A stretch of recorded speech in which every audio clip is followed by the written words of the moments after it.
On your block in Washtenaw County, a University of Michigan lecturer and her students have been working with young students in Ypsilanti for decades. The social work-based program is called Telling It and encourages kids to share their experiences and feelings. Our Meredith Bruckner is on your block at Ypsilanti Community Middle School and takes a closer look at the program that's been impacting countless students.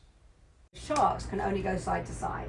Telling It program founder and University of Michigan lecturer Deb Gordon-Gurfinkel is running a pre-brief with her undergraduate students and staff at Ypsilanti Community Middle School. They lay out goals for each session, knowing that they have to be ready to shift gears to meet students where they're at. The goal of the program is to let kids be kids and to help them express their feelings in a safe space.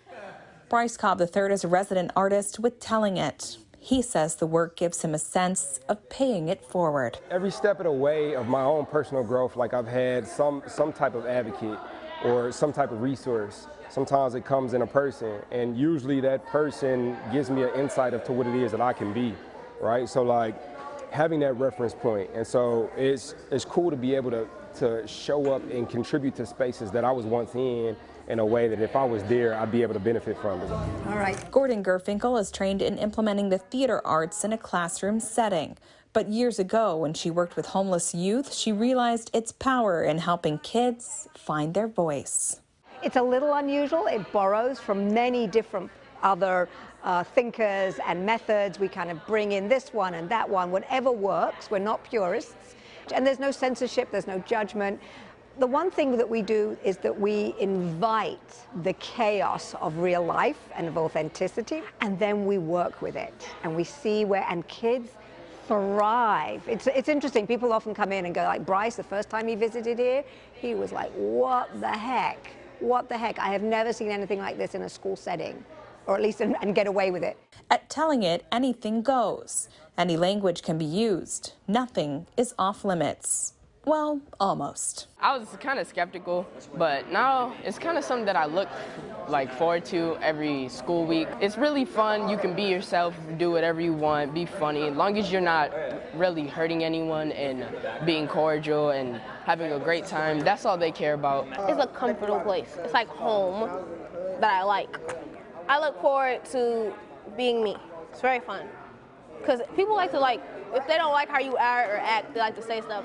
Here, I can really just be myself or do whatever, and nobody really gonna say nothing. The program takes a trauma-informed approach. The way that we are trauma-informed at Telling It is instead of reacting to some sort of behavior or attitude as, oh, what is wrong with you? It's more about, where did that come from? What maybe happened to you?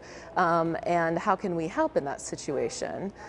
We establish safety first, we do a lot of rapport building, and then we allow youth to help co-create the space of self-expression. I want y'all to grab y'all notebooks, and I want y'all to write down what's in the lyrics of that song. I've been doing this now for a long time, so I'm bumping into kids who were kids and who are now adults with kids of their own.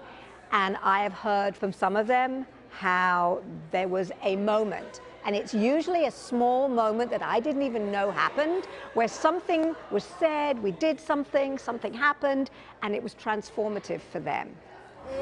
Staff say they never know when students will open up and what they're going to share. I've seen some heavy stuff come up, and it's so interesting how, in a historical therapeutic environment where you're sitting in a room and it's you and a therapist and you all are connecting and there's being things shared, how even that doesn't bring out some of the things that a game of tag or sitting down coloring and being surrounded by people who you can tell care for you and have created a space for you to be safe can bring about.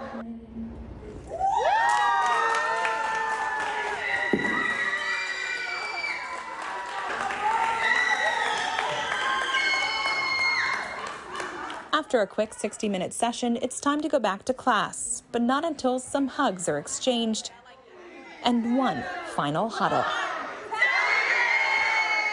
Reporting in Ypsilanti, Meredith Bruckner, CBS News Detroit.